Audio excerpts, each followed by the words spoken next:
La primera vez que yo personalmente me hice esta pregunta estaba en segundo de la ESO. Llegué a clase una mañana y me dieron la noticia de que uno de mis compañeros había fallecido de repente la noche anterior. Y recuerdo que fue horas más tarde cuando vi a su familia, cuando me impactó y, no sé, para mí fue inexplicable. Puede que alguno de vosotros conozca bien el dolor de perder a una persona a la que quieres, o el dolor de la depresión, o el dolor de la enfermedad, el dolor del acoso. No sé, quizás no has vivido nunca una experiencia de este tipo, pero estoy segura de que sí que conoces de cerca el dolor y el sufrimiento que forma parte de cosas del día a día.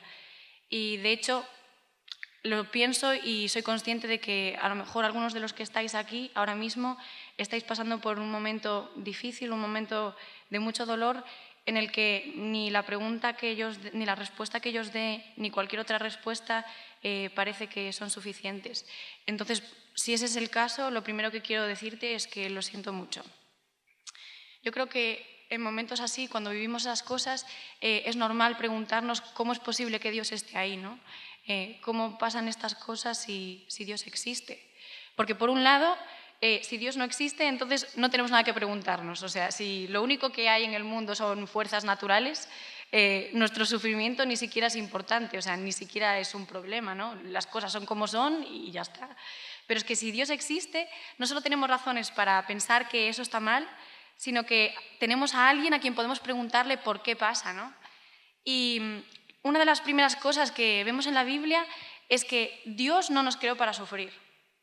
Al contrario, ¿no? Dice que Dios creó un mundo perfecto en el que todas las cosas eran buenas.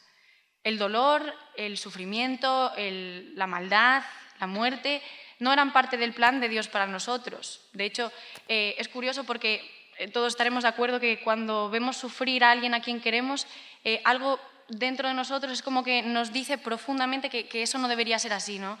Como si deseásemos que fuera de otra manera. Y yo creo que la realidad es esa. La realidad es que el mundo, tal y como lo conocemos, no es como debería ser. No es el mundo que Dios creó, ¿no? Dios creó un mundo en el que el amor fuera posible, ¿no? Porque Él quería que el amor fuera posible, pero para que el amor sea real tiene que haber libertad. Y, por ejemplo, yo quiero que pienses en tu mejor amigo, tu mejor amiga, o en una persona que está siempre contigo desde que tú recuerdes, o en estos momentos, ¿no? Los últimos meses, que ha estado siempre contigo, ¿vale? Piensa en lo importante que es para ti. Y ahora imagínate que te enteras de que tus padres le pagan 50 euros cada mes para que sea tu amigo o tu amiga. ¿Qué pensarías, no? Yo creo que en ese momento te das cuenta de eso y su amistad ya no tiene ningún valor. O sea, esa persona no está contigo porque quiera estar contigo. Esa persona está contigo porque quiere el dinero y no tiene otra opción. Pero a las personas Dios les dio la opción de decidir por ellos mismos amarle. Y la realidad es que usamos esta libertad para lo contrario. La usamos para separarnos de Él y para decirle que no. Y otra cosa que vemos en la Biblia es que esta ruptura tuvo consecuencias desastrosas a todos los niveles. Y lo vemos que lejos de Dios vivimos en un mundo en el que hay muerte, en el que hay sufrimiento, en el que hay dolor y en el que hay mal. Pero déjame darte 2 razones por las que vale la pena en medio de este desastre confiar en Dios. Y la primera es que en Dios encontramos respuestas que conectan directamente con nuestro sufrimiento más personal. Y la segunda es que Dios nos da una solución y nos da esperanza. Estoy pensando que cuanto más leemos la Biblia, más nos damos cuenta de que Dios no es un Dios que observa el sufrimiento desde lejos, no es ajeno al sufrimiento, ¿no? Es al contrario, en Jesús vemos a un Dios que se implica, ¿no? Que se involucra, que se hace vulnerable hasta el punto de experimentar él personalmente el dolor físico, psicológico y emocional más agotador y más, no sé, más agonizante que puede existir, ¿no? De hecho, hace unos días en Instagram leía esta frase de alguien que publicaba, ¿no? Y que decía: la mejor respuesta que podemos dar cuando alguien está sufriendo es permanecer a su lado, amarle en medio de su dolor, acompañarle, tratar de entender cómo se siente y no rendirnos nunca. Y eso es exactamente lo que Jesús hace. Ese es el Dios de la Biblia. Un Dios que no solo entiende por lo que estás pasando ahora, un Dios que no solo entiende tu sufrimiento, sino que llora contigo, que sufre contigo y que está contigo durante todo el proceso de tu dolor.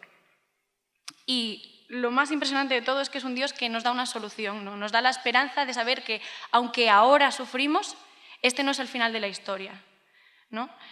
Realmente, en la resurrección de Jesús de lo que habla es de un Dios que personalmente venció el sufrimiento y la muerte para darnos una salida y para darnos una razón para confiar en Él, para que sepamos que, aun en medio del dolor más horrible, podemos acudir a Él sabiendo que hay respuesta, ¿no? Yo creo que, no sé, además la Biblia es bastante explícita diciendo que Dios está cerca de los que sufren. Él está aquí ahora y está con los brazos abiertos para recibirte, esperando para escucharte y para consolarte. Es impresionante porque a mí me dice que no importa lo que pase, que no importa por muy mal que se pongan las cosas, si estoy en manos del Dios que pone fin al sufrimiento, siempre, siempre hay esperanza.